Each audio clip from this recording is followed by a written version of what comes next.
Assalamu alaikum. PSG 4, Real Madrid 0. And Real Madrid are eliminated and PSG are through to the finals. And what can I say besides this is not a surprise? I literally said it. If anybody watched my last video, I did say that Real Madrid has to be coordinated and they cannot slack, right? They have to play with high pace. I didn't see none of those today, and I'm sure nobody else saw that today from Madrid. And yeah, there was a sudden pullout. Trent was not able to start and was not able to play at all for Real Madrid. So we had to put Valverde on the right back. And something that I questioned, which something I am not a fan of this, is the fact that Xabi Alonso put Mbappe as a right winger, Gonzalo as striker, and Vini as a left winger. And I am not happy about that for a couple of reasons, right? The main reason why I was not a fan of this is I feel like this was forced, right? I am not sure if they even did that in training. There were reports where Xabi Alonso was planning or might put Endrick as a right winger, but there was no reports of Mbappe being there. Now, I know this is just a formation, right? And obviously in the game, we saw something different. We saw a lot of switches between Mbappe, Gonzalo, and Vini. And that reminded me about how PSG played, where all of PSG's forwards, they are wingers. However, they could kind of play at any position because they're always rotating. And I feel like that is what Madrid tried doing, and I don't think that worked out great. And it could either be because PSG is just the most dominant European team right now, or it could be that Real Madrid, like I said, was not coordinated with their attacks and definitely not coordinated with their defending. The first two goals that PSG scored, I feel like that we gave it to them, the first two goals. And we could argue about the fourth goal, but, we could give it to them. Asensio made a grave mistake on allowing Fabián Ruiz to score that first goal, where Asensio failed to clear it. I guess he thought that nobody was going to press, just like Madrid, because if you guys have watched Madrid last season and throughout the Club World Cup, their pressing has not been the best. We've seen it maybe once or twice where it's worked, but it's not been the best. And I felt like Asensio did not react fast enough, or maybe thought he had too much time and just tried to boot it, but didn't. And it's 1-0. Rudiger, tried to do his thing that he never changes, which is he tries to pass it to another defender and rarely back to Courtois. And as he goes to try to pass it to Asensio, he kind of tapped it again with his left foot. And then Dembélé, as we know, he's probably one of the fastest players in the world right now, got the ball and he was on a fast break, and it's 2-0. So PSG are up 2-0 within the first 9 minutes. And then we could say that Fabián Ruiz's goal on the 24th minute was an actual legit goal where they literally did the most basic counter-attack move in Real Madrid. I don't know how they couldn't read that. And then, boom, Fabián Ruiz was there from Hakimi's pass, and it's 3-0. First half, 3-0.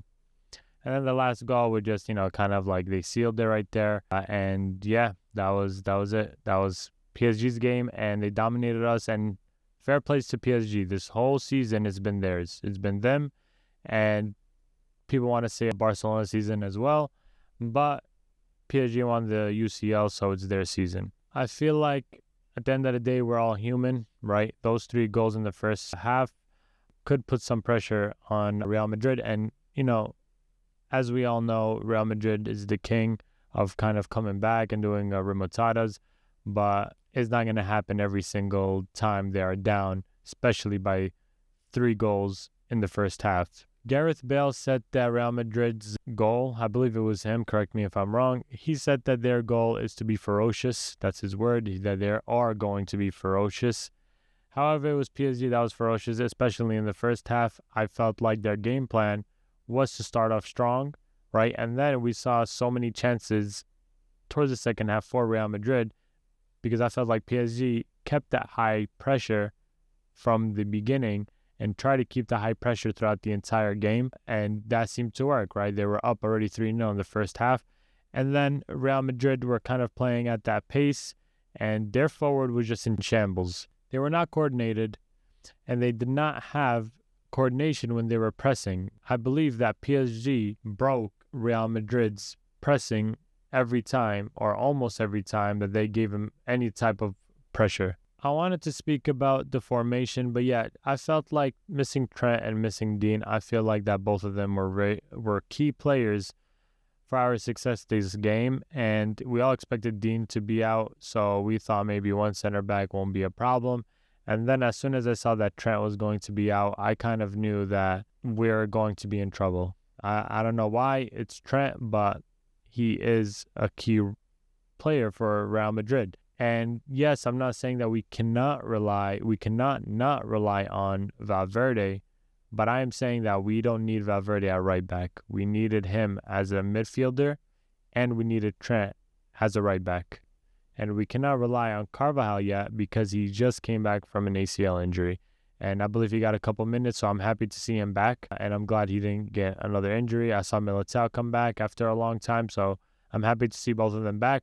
But we really needed Trent. I felt like we really needed Trent. And this is not an excuse, by the way, because I felt like PSG was still going to give us a hard time with or without both Trent and Dean. I'm not saying that we were 100% going to win flawlessly. I never said that, especially in my preview video. I never said that, all right? I wanted to spend some time on this interesting lineup because, like I said, I am not a fan of it. The only thing I am a fan of is, like I said, Xabi Alonso had no choice, so he did have to put Valverde at right back, and obviously no other choice besides Asensio, unless you want to Tchouaméni there, but I feel like that never really worked. Asensio, this Club World Cup has not been his tournament. He's been doing really, bad, if I had to be honest. Every time that Asensio played, he kind of gave us trouble and making a lot of mistakes. It was this tournament. However, last season he's been incredible.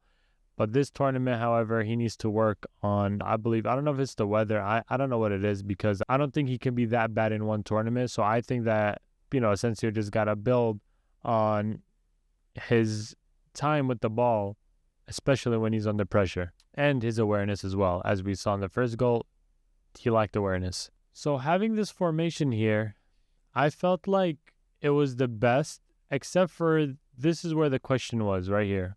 This is for me was the question. By the way, they don't have Garcia card here, so I just put Gonzalo. I don't even know. This is not Gonzalo. I just put the name Gonzalo. All right, but whatever. I don't know why this is here. I don't know why this is here. Yes, Mbappe. I don't know why this. I don't know why that. I don't know why I don't know why Mbappe is playing as a right winger, right? And yeah, in the game, we'd see him be over here, and then we'd see Vinny over here. And then I'm saying to myself, why is Vinny a right winger? We have Rodrigo on the bench, and he's used to playing that right wing position. Why not, instead of Vinny, right, try Mbappe here if you want. Why not put Rodrigo here? If you don't want Mbappe, and you want Vinny actually, why not put Rodrigo here? I don't get it. I don't get what was going on here, and I feel like that was very big on why there was no coordination between the forwards, right? We have a pure striker right here. We have a pure left winger here who is not 100% a striker. And we have a pure left winger here who is also not 100% a striker. So what? I don't really get it. I don't get what Xabi was thinking. I don't know if they practiced this in training, but I was never a fan of this, and I don't know what happened. But it explains why we remain goalless. The first mistake was by Asensio, where he did a bad touch. Asensio, like I said, got to work on his game with pressure and awareness. Rudiger, I think that time is catching up. Maybe it was a bad placement by his left foot, and then he kind of did an extra touch with his other foot, which gave Dembélé a clear head start, and then Courtois one-on-one. I don't know what else to say. If this team wants to win, and especially compete with this Barcelona team that is amazing, right? Speaking about last season, Barcelona had an incredible season, and they're the biggest rivals for Real Madrid. They cannot play like this, right? And at this point, I don't know if that's a manager issue or if that's a player issue, but they have to adjust because not every single player in the starting 11 is going to start. They are not going to start. There is going to be moments where they are going to have to rotate and they are going to have to play with their B or C team. All right. So for Real Madrid to not perform, at the very least score 1, score 2 goals, right? I know that PSG is also a phenomenal team, but Real Madrid, let's not forget what they have accomplished in the past 3-4 years. They're a big team and they are a really good team, and Xabi Alonso has to find a solution for this team, because I am not only saying that it's Xabi Alonso's fault, I'm not only saying it's the players' fault, but you have to look at it as a team. It's a team issue, and Real Madrid has to come up with a strategy, right? And not just one strategy that relies on their starting 11, multiple strategies that they can use with the A team, with substitutes, with B team, and with the C team. There is not going to be a season where every single player from the starting 11 is going to play. We cannot rely on one player. They were saying last season that Barcelona was relying on Lamine Yamal, right, that he had to start. Real Madrid cannot do that. They cannot rely on one player. They cannot rely on 2 players. If you look at PSG, right, they've been dominant with their A team, B team, and C team. There's going to be moments where they're going to lose, yeah, and that's normal. Teams are going to lose. But for it to be consistently where there's going to be a struggle, like a sense of struggle, that Ancelotti loves to use that word, struggle, that is not normal, especially for a team like Real Madrid. So there has to be a solution, and a couple of solutions that Xabi Alonso and the entire team comes up with, because if they're not going to perform and if they're not going to do well under some of these conditions, then they have to think about the whole entire team at this point.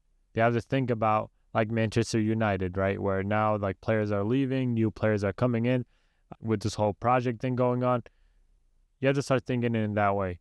So if I'm going to be completely honest, this loss wasn't just about PSG playing better. It exposed the gaps in Real Madrid's game. We were outworked, outthought, and even outpaced by PSG. And like I mentioned earlier, you cannot win these moments with only magic. You need structure. You need formations. You need tactics. You need strategies for those type of moments. Our midfield was swallowed. Our defense looked lost. And there was no real reaction until it was too late. We have to remind ourselves that this is Real Madrid, right? Real Madrid. We're not supposed to be only surviving.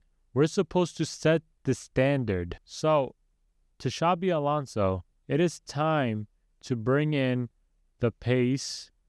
It's time to bring in the tactics, and it's time to bring in these strategies. We cannot rely on last-minute equalizers or last-minute magic. We need to have these players, and at this moment, new players who are going to go the full 90 minutes for that crest on their chests. And Perez is not just about stars, right? It's about the players who fight for the badge that is more bigger than the star power. That is how you build a team that wins the Club World Cup and that wins the Champions League. There has to be a point where a team sits down and reflect, and the turning point is this one for Real Madrid.